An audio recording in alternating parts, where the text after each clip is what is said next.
Let us find in the parsha of this week a connection to the times that we're living in.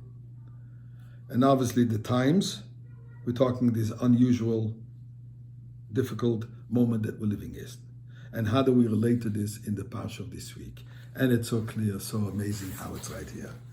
Torah speaks about, God says, I have chosen the Levites to be my servants. And I'll just quickly read the pasuk, where the pasuk says, I have taken the Levites from amongst the Jewish people.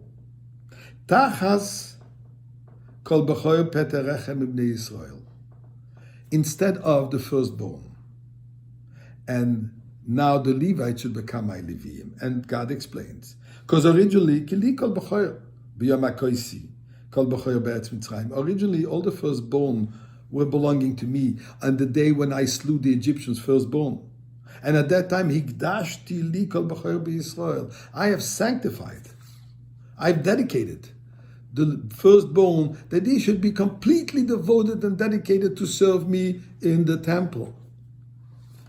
But now there has been a change. And instead of the firstborn, I have chosen now the Levites. And Rashi says, why?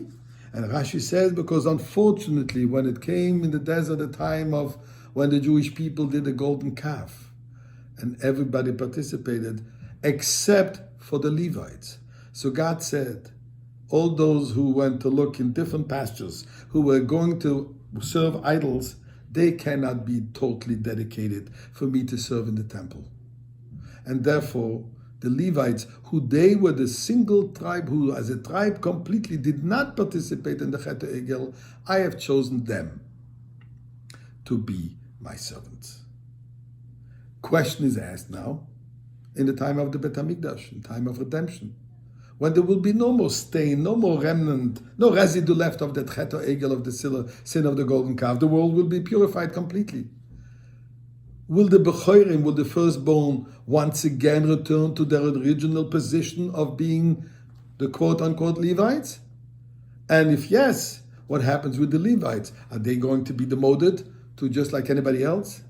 Says the Orach Chaim HaKadosh, and he says, indeed, the firstborn will be once again reinstated as serving God as originally intended when we came out of Egypt. Now, what about the Levites? Will they be demoted? No, he says. In Judaism, we have a concept of Malim Bakodesh Ven Yoridin. In Judaism, we ascend, we go up, we do not go lower. Just like in the counting of the Omer, we count upwards. Once you're on a certain level, you do not go down. So once you're a Levi, you're always a Levi.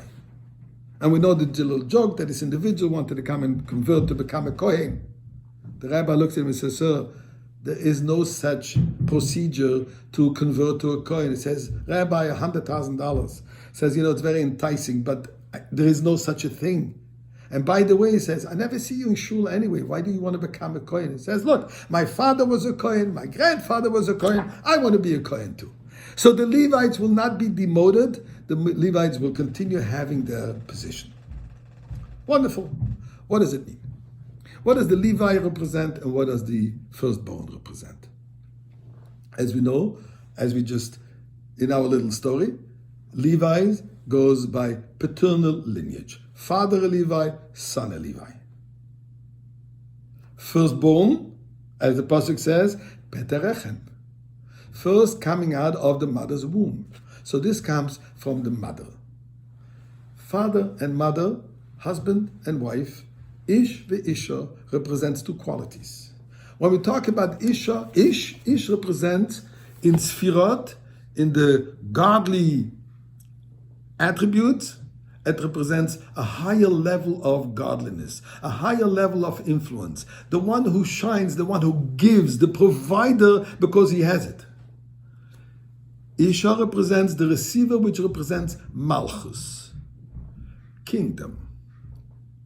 So there is a qualitative edge in the higher Ish because he has more power, more to give. But there's a qualitative edge in Malchus. She purifies, she elevates, she perfects. So that's the Ish ve'isha.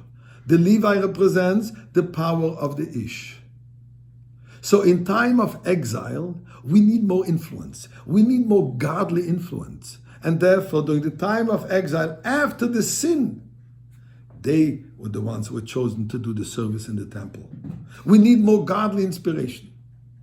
In the time of redemption, that will shine. Then we will see the quality, the greatness of Isha, of the woman, of the recipient, which in fact, it says, subject for another time, the women will be superior than the man. And therefore, in the time of Geula, it's once again the Bechorim, they will again receive their position, albeit not to push away the Levites, and they will work hand in hand. So what we're asking from God now, we are ready for the Bechorim, for the Levites, we're ready to get to work in the Bet HaMikdash. May this happen right now.